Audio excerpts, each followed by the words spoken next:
The Painted Drum of Blackwater Town. In the late years of the Qing dynasty, Blackwater Town lay cradled between a winding river and the shadow of endless reed marshes.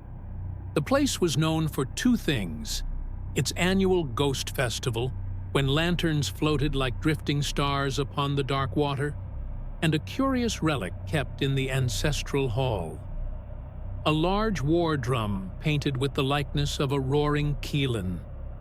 The drum was said to have been taken from a battlefield centuries ago, its hide stretched from some unknown beast. It was never beaten, for the elders claimed it would summon the dead. Outsiders thought it a quaint superstition, but in Blackwater Town, the drum was no mere decoration. It was a warning. On a humid summer evening, a traveling opera troupe arrived, their barges creaking under painted stage panels and lacquered chests. Among them was a young drummer named Yu Sheng, whose sharp eyes and restless hands could not resist the allure of any unusual instrument. When he first saw the qilin drum in the hall, dust dancing in the lamplight around it, he felt an almost magnetic pull. The elders were polite but firm. The drum was not to be touched. "It has heard enough cries of the dying," said old Master Qin, the keeper of the hall. "Strike it, and the river will carry those voices back." Yu Sheng laughed it off in front of the townsfolk. But later that night, while the troupe prepared costumes for the festival performance, he slipped away with a lantern and entered the hall alone.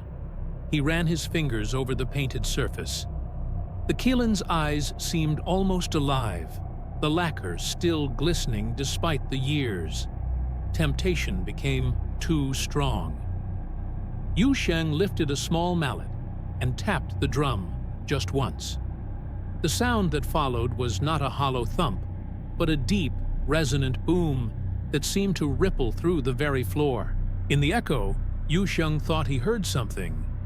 A distant wailing, like wind through a graveyard. Then silence. The next day, the ghost festival began. Lanterns bobbed on the river, incense curled into the air, and the opera troupe performed for a crowd that filled the square.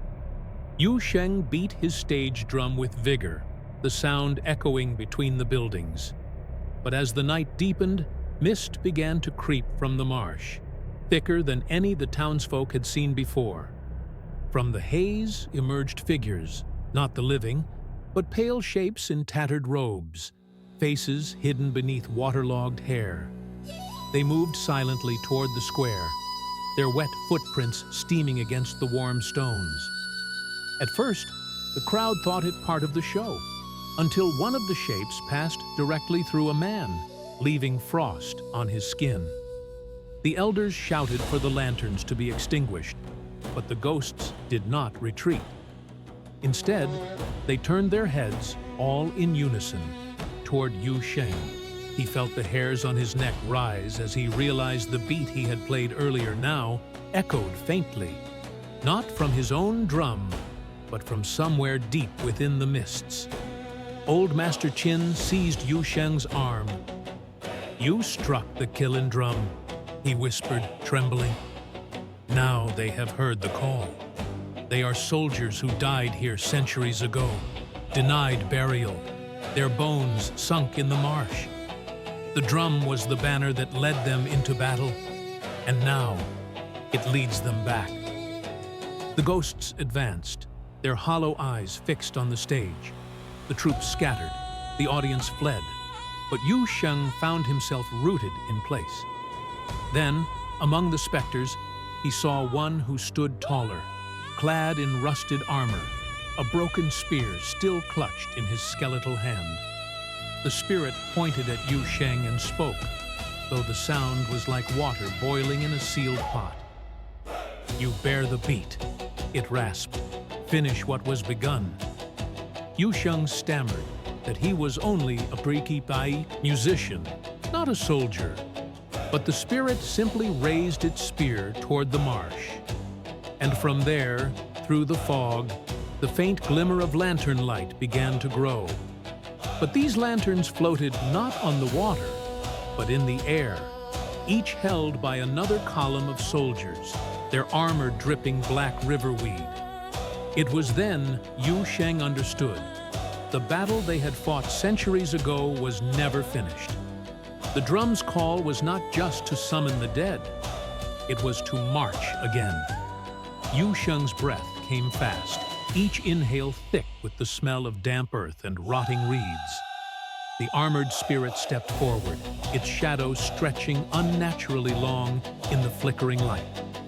Around them, the ghosts shifted into rows, a spectral army forming in absolute silence, save for the faint, unceasing thrum of the qilin drum echoing somewhere deep within Yu Sheng's skull.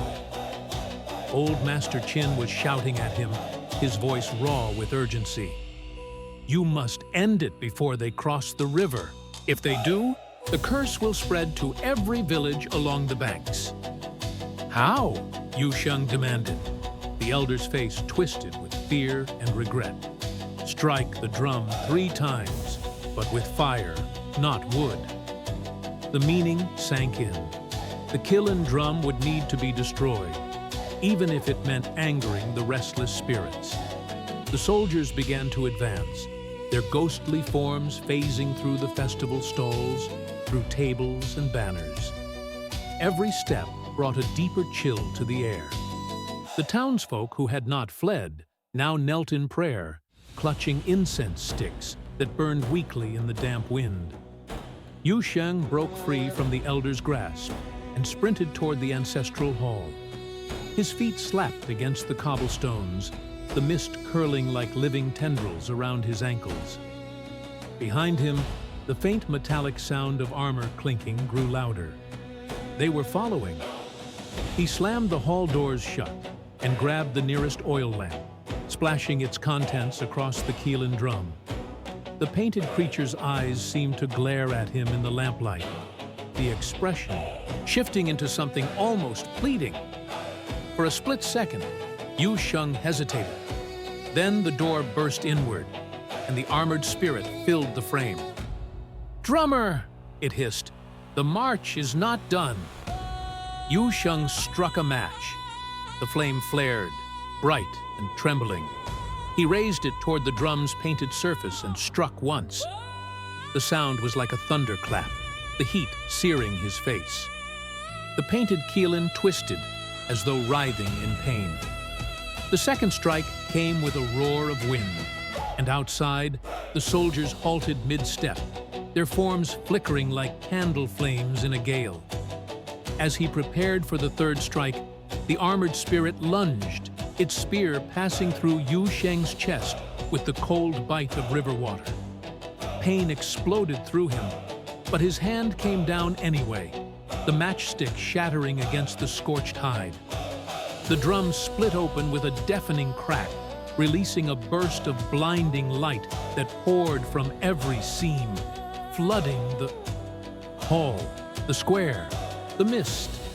The spectral army wailed, a sound of centuries of grief dissolving into the night. One by one, the soldiers collapsed into wisps, drawn upward into the light, until only the armored leader remained. The spirit looked at Yu Sheng, its hollow eyes now filled with something almost human. "The march is done," it whispered, before fading into nothing. When Yu Sheng awoke, dawn was breaking over Blackwater town. The mist was gone, the streets silent, except for the distant call of a heron. The qilin drum lay in splintered pieces on the hall floor, its painted eyes now dull and lifeless. Old Master Qin sat nearby, watching him. "You have ended what began long before you were born," the elder said. "But every river keeps its secrets. Pray they remain sleeping." Yu Sheng left Blackwater town that morning with the troop, but he never again touched a drum. Yet sometimes, on nights, when the wind carried the scent of marsh water, he swore he could still hear the faint beat of the qilin's call, a warning, or perhaps a promise.